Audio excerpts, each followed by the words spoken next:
අයියාවනේ කොහොමද? හැමදාම මැකරෝනි එකම විදිහට හදන්නේ නැතුව මේ විදිහට හදලා කාලා බලමුද? මුලින්ම ඔයගොල්ලෝ බටර් ටිකක් පෑන් එකට දාගෙන ඊට පස්සේ ඒකට තක්කාලි ටිකක් බිම දෙකට බලාගෙන දා ගන්න ඕන.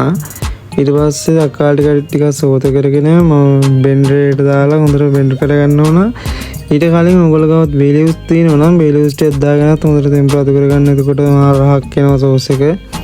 ඊට පස්සේ මේව තව බටර් ටිකක් දාලා ඊට පස්සේ टोमेटो पेस्ट आनियन गार्लिक ටිකක් දාලා මේව සෝත කරගන්න ඕන. සෝත කරගෙන ඊට පස්සේ මම මේකට ලුණු ටිකක් දා ගන්නවා.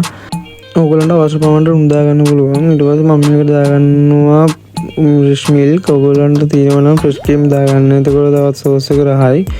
තික් ගතිය හොඳට ගන්න පුළුවන්. ඊට පස්සේ මම මේක ටිකක් තික් වෙනකන් තියලා ගම්බිස් ටිකක් දා ගන්නවා. ඔයගොල්ලෝ අවශ්‍ය ප්‍රමාණයට සැරට ගන්න නම් ගම්බිස් ටික වැඩිපුර දා ගන්නවා වලක් වෙන්නේ නැහැ. ඊට පස්සේ මම මේකට චීස් ටිකක් ඇඩ් කරගෙන සෝස් එක මේ විදිහට හදා ගන්නවා අපේ පැස්ටා එකට ඕන කරන. ඔයගොල්ලන්ට මේකට තියෙනවා නම් පාස්ලි චොප් කරලා දාන්න පුළුවන්, නැත්නම් බැසිල් කොළ දා ගන්නත් පුළුවන්. ඊට පස්සේ මම මේකට පැස්ටා ග්‍රෑම් 200ක් අරන් දිනවා. ඊට පස්සේ පැස්ටා ග්‍රෑම් 200 මම මේකට දාලා හොඳට මික්ස් කරගන්නවා.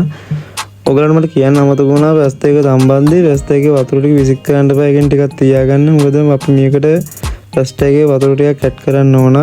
මේ විදිහට පැස්ටා එකේ තඹපු වතුර ටිකක් දාගෙන ආයෙ හොඳට කවලම් කරගන්න ඕන.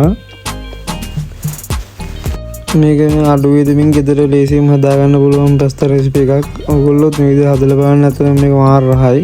මේ විදිහට හදලා කාලා බලලා කමෙන්ට් එකක් දාගෙන යන්න. ඒ වගේම තමයි මතකයි මගේ channel එක subscribe කරගෙන යන්න. මේක අනිත් පැත්තට දැනගන්න පොඩි ෂෙයාර් දාගෙන යන්න. ඔයගොල්ලෝ වෙන විදිහකට හදන්න දන්නවනම් ඒකත් මට කමෙන්ට් එකක් දාගෙන යන්න. ඒ වගේම අදට මම ගිහින් එන්නම්. මතකතුව මේක මේ විදිහට හදලා කාලා බලලා කමෙන්ට් එකක් දාගෙන යන්න.